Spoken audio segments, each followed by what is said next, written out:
मेरी सासू माँ को मरे हुए 3 महीने हो चुके थे और मेरे ससुर जी बहुत अकेले रहने लग गए थे। वह बहुत दुखी रहते थे और उनका किसी भी काम में मन नहीं लगता था। थोड़े दिनों बाद मैंने नोटिस किया कि वो मुझको हर वक्त अजीब तरह से घूर घूर कर देखते थे। मैं उनके इस व्यवहार से बहुत परेशान हो चुकी थी। फिर एक दिन मैंने सोचा, अगर मैं ही ससुर जी को खुश कर दूं तो घर की बात घर में ही रहेगी और किसी को पता भी नहीं चलेगा। और इसीलिए मैंने एक दिन, हेलो दोस्तों, कहानी सुनने से पहले दिल थाम कर बैठिएगा क्योंकि कहानी बहुत ही रोमांचक होने वाली है। मेरा नाम दामिनी है और मेरी उम्र 26 साल है। मैं एक शादीशुदा औरत हूँ और मेरे पति का नाम विक्रांत है। वो एक प्राइवेट कंपनी में नौकरी करते हैं। हमारी शादी को लगभग 4 साल हो गए हैं, लेकिन अभी तक हमारा कोई भी बच्चा नहीं हुआ है। हमारे परिवार में मैं, मेरे पति और मेरे सास ससुर रहते हैं। हम सब अपनी जिंदगी में बहुत खुश थे और सब एक दूसरे के साथ बहुत ही हंसी खुशी से रहते थे। पर अचानक हमारी खुशियों को किसी की बुरी नजर लग गई। दरअसल हुआ ये था कि मेरी सासू माँ का एक एक्सीडेंट में निधन हो गया, जिस वजह से हमारे पूरे घर में शोक की लहर छा गई थी। सासू माँ की मौत के बाद हम सभी अंदर से टूट चुके थे। हमारे ऊपर तो जैसे दुखों का पहाड़ ही टूट पड़ा था। सासू माँ की मौत के बाद मेरे ससुर जी बहुत ज्यादा दुखी रहने लग गए थे। मैं जब भी मेरे ससुर जी को देखती थी तो वो अकेले में बैठे बैठे रो रहे होते थे और सासू माँ को याद कर रहे होते थे। मैं और मेरे पति ससुर जी की इस हालत को देखकर बहुत ज्यादा दुखी हो जाते थे। हम यही सोचते थे कि आकाश सासू माँ जिंदा होती तो ससुर जी की यह हालत नहीं होती। मैंने और विक्रांत ने उन्हें बहुत समझाया था कि आप ऐसे मत करो, आप घर के बड़े हो, अगर आप ही टूट जाओगे तो फिर हमारा क्या होगा। हमारे समझाने के कुछ वक्त बाद तक तो वह ठीक रहते थे, लेकिन अकेले में फिर वो वैसे ही हो जाते थे। इसी तरह कुछ महीने बीत गए थे, लेकिन ससुर जी का अपनी पत्नी को भुला पाना बहुत ही मुश्किल लग रहा था। फिर कुछ समय के लिए हमने ससुर जी को हमारी बनारस वाली ननद के पास भेज दिया। डॉक्टर भी हमेशा यही कहते हैं कि अगर हम घटनास्थल वाली जगह से दूर हो जाते हैं तो घटी हुई घटना कुछ पल के लिए हम भूल जाते हैं। मेरे ससुर जी करीब 3 महीने तक बनारस में रहे, पर जब वह वापस आए तब भी हमें उनमें कोई बदलाव नहीं दिख रहा था। उनमें वैसे तो कोई बदलाव नहीं आया था, पर हाँ, मैंने उनके व्यवहार में एक अजीब सी बात नोटिस की थी। मैंने नोटिस किया था कि मैं जब भी उनके सामने जाती तो वो अक्सर मुझे अजीब सी नजरों से घूर घूर कर देखते रहते थे या फिर कभी कभी मुझे छूने की भी कोशिश करते थे। मुझे उनकी ये हरकत बहुत ही अजीब लग रही थी क्योंकि इससे पहले उन्होंने कभी भी मेरे साथ ऐसा नहीं किया था। मेरा दिल कर रहा था कि मैं अपने पति को फोन करके सारी बात बता दूं, लेकिन फिर मैंने सोचा कि अगर मेरे पति ने मेरी बात पर विश्वास ही नहीं किया तो फिर मैं क्या करूंगी। फिर मैंने सोचा कि हो सकता है कि ये मेरा वहम हो, लेकिन एक दिन तो हद ही हो गई। एक दिन तो मेरे ससुर जी ने कुछ ऐसा किया कि मेरे पैरों तले जमीन ही निकल गई। मुझे यकीन ही नहीं हो रहा था कि वह ऐसा कुछ भी कर सकते हैं। मैं जब बाथरूम में जा रही थी तो वहां पहले से ही मेरे ससुर जी थे। मैं थोड़ी देर के लिए वहीं खड़ी हो गई। मुझे लगा वह थोड़ी देर में बाहर आ ही जाएंगे, इसलिए मैं यहीं खड़ी हो जाती हूँ। पर यह क्या, अंदर से तो अजीब अजीब सी आवाजें आ रही थी। मैं सोच रही थी कि ससुर जी इतना टाइम से बाथरूम के अंदर क्या कर रहे हैं। मैंने उन्हें बुलाने की भी कोशिश की, पर शायद उन्हें सुनाई नहीं दिया। फिर जब मुझे लगा कि वह कभी भी बाहर आ सकते हैं तो मैं अपने कमरे में आ गई। पहले तो मेरे मन में ख्याल आया कि यह सारा मामला अपने पति को बता दूं, लेकिन फिर से मेरे दिमाग में यही आया कि अगर वह मेरी बात पर भरोसा ही नहीं करेंगे तो फिर मैं क्या करूंगी। यही सोचकर मैं रात भर जागती रही और मुझे नींद ही नहीं आई। मैं अंदर से बहुत परेशान थी क्योंकि इतने दिनों से जो कुछ भी हो रहा था वह बहुत ही अजीब था। मेरे पति ने मुझे प्यार करने के लिए कहा, लेकिन मैंने कहा आज मेरा मूड नहीं है, और इतना कहकर मैं उनकी तरफ पीठ करके सो गई। मेरी सारी रात जागते हुए ही निकल गई और दूसरे दिन मेरे पति को शहर से बाहर किसी काम के लिए जाना था। वो 5 दिनों के लिए एक मीटिंग में जाने वाले थे। मैंने उनका बैग लगाया और उनका टिफिन भी तैयार कर दिया। थोड़ी देर बाद मेरे पति अपने काम के लिए निकल गए। अब घर पर मैं और ससुर जी अकेले ही थे। मैं तो डर से कांप रही थी। मेरा तो एक एक पल सदियों जैसा गुजर रहा था। मैंने पूरे दिन घर का काम किया और सारा काम निपटाकर अपने कमरे में आ गई। पिछली रात को मुझे नींद नहीं आने के कारण अब नींद ने अपना घेरा डालना शुरू कर दिया था। नींद के मारे मेरी आंखें अपने आप बंद हो रही थी। शाम के 5 बज रहे थे। मुझे पता ही नहीं चला कि कब मेरी आंखें बंद हो गई और मैं गहरी नींद में चली गई। मैं वैसे तो साड़ी ही पहनती हूं, लेकिन कुछ दिनों से ज्यादा गर्मी होने के कारण मैं सलवार कमीज ही पहन रही थी। मेरा पूरा शरीर पसीने से भीगा हुआ था और मैं अपने कमरे में आकर पंखे के नीचे लेटी हुई थी। मैं अपने कमरे में लेटी हुई थी और मेरी आंखें बंद थी।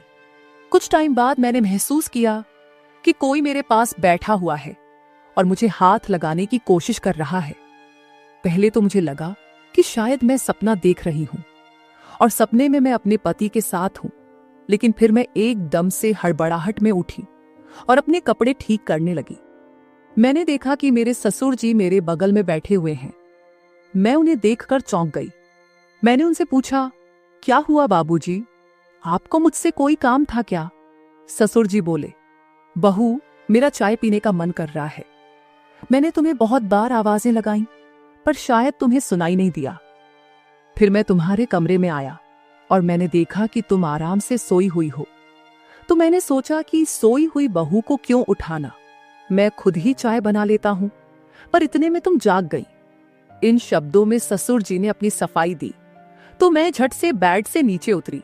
मेरा दिल जोर जोर से धड़क रहा था। मैंने अपनी चुनरी अपने सिर पर लेकर कहा, बाबूजी आप अपने कमरे में जाइए, मैं वहीं पर चाय लेकर आती हूं। मेरा इतना कहने से शायद उनका दिल टूट गया था। फिर वह अपने कमरे में चले गए। करीब 15 मिनट बाद मैं उनके कमरे में 1 कप चाय लेकर गई। मैं उनके कमरे में गई तो मैंने अंदर जाकर देखा कि ससुर जी अपने कमरे में बैठकर रो रहे थे। मैंने पूछा, क्या हुआ बाबूजी, आप रो क्यों रहे हो? कोई दिक्कत है क्या? अगर आपकी तबीयत खराब है तो मैं तुरंत डॉक्टर को बुला दूं। वो बोले, नहीं बहू, ऐसा कुछ नहीं है, बस आज मुझे तेरी सासू माँ की बहुत याद आ रही है।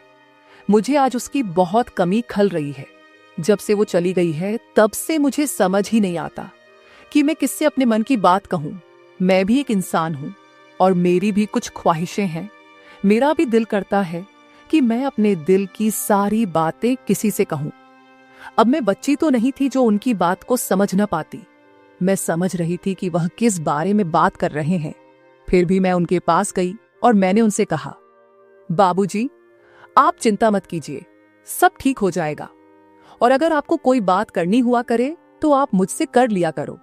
मैंने इतना कहा ही था कि वह मुझे गले लगाकर रोने लगे। मुझे बहुत ही अजीब लग रहा था और मेरे मन में तरह तरह के ख्याल आ रहे थे, पर फिर भी मुझे उन पर बहुत दया आ रही थी। और ससुर जी की इतनी उम्र भी हो चुकी थी कि हम उनकी दोबारा शादी भी नहीं कर सकते थे। अगर हम उनकी दूसरी शादी कर भी देंगे तो हम किसी को मुंह दिखाने के लायक भी नहीं रहेंगे। हमें समाज से बर्खास्त कर दिया जाएगा। इससे तो बेहतर यही है कि घर पर ही इस समस्या का कोई हल निकाला जाए।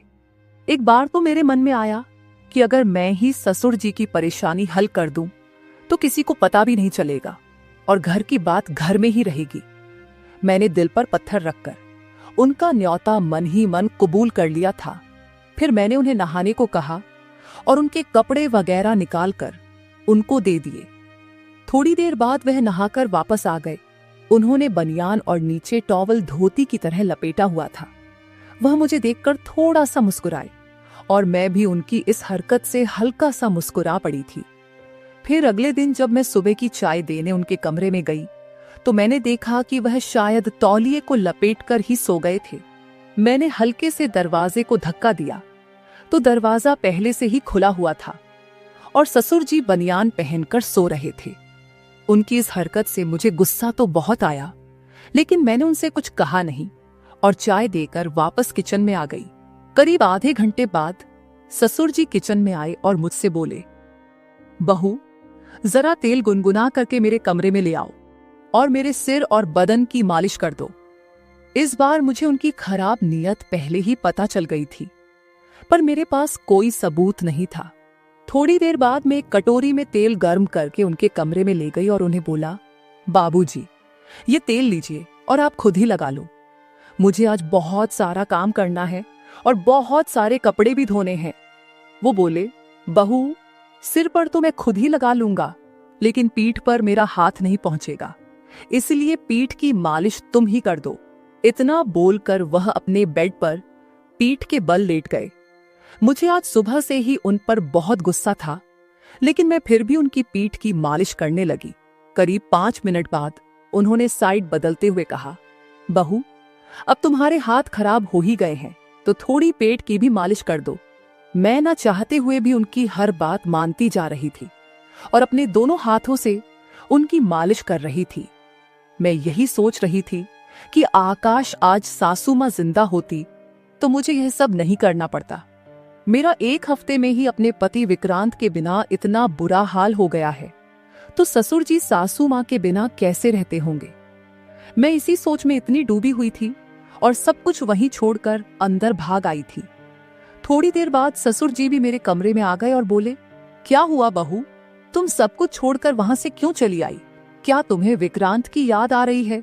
क्या तुम्हारा उसके बिना दिल नहीं लग रहा है? तुम मुझे बताओ कि तुम्हें क्या परेशानी है। तुम्हें जिस चीज की भी कमी है मैं तुरंत पूरी कर दूंगा। मैं तुम्हें अपनी बेटी ही मानता हूँ और मैं तुमसे अपनी बेटियों की तरह ही प्यार करता हूँ।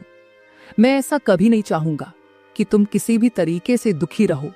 आखिर तुम भी मेरी लाडली बेटी हो। उनकी यह बात सुनकर मैं उनके पैरों में गिर गई। मैंने कहा, ससुर जी, मैंने आपको बहुत गलत समझा, मुझे माफ कर दीजिए। मैं इतने दिनों से यही सोच रही थी कि आप मुझ पर बुरी नजर रख रहे हो और इसीलिए मैं आपसे दूरी बना रही थी। पर अब मैं समझ पा रही हूं कि जब विक्रांत को गए अभी 1 हफ्ता ही हुआ है और मैं उसके बिना इतनी परेशान हो चुकी हूं, तो सासू मां को मरे हुए तो बहुत समय हो चुका है। अगर मैंने आपका दिल दुखाया हो तो आप मुझे माफ कर दीजिए। अब से मैं आपकी हर तरह से देखभाल करूंगी और आपकी बेटी बनकर रहूंगी। ये कहानी हमें सिखाती है कि ससुर और बहू का रिश्ता पवित्र होता है, बिल्कुल पिता बेटी जैसा। गलतफहमी से रिश्ते कमजोर हो सकते हैं, इसलिए सच्चाई को समझना जरूरी है। आपकी इस रिश्ते पर क्या राय है, कमेंट में जरूर बताएं। ऐसी ही रोमांटिक और इंटरेस्टिंग कहानियों के लिए चैनल को सब्सक्राइब करें और बेल आइकन दबाना न भूलें।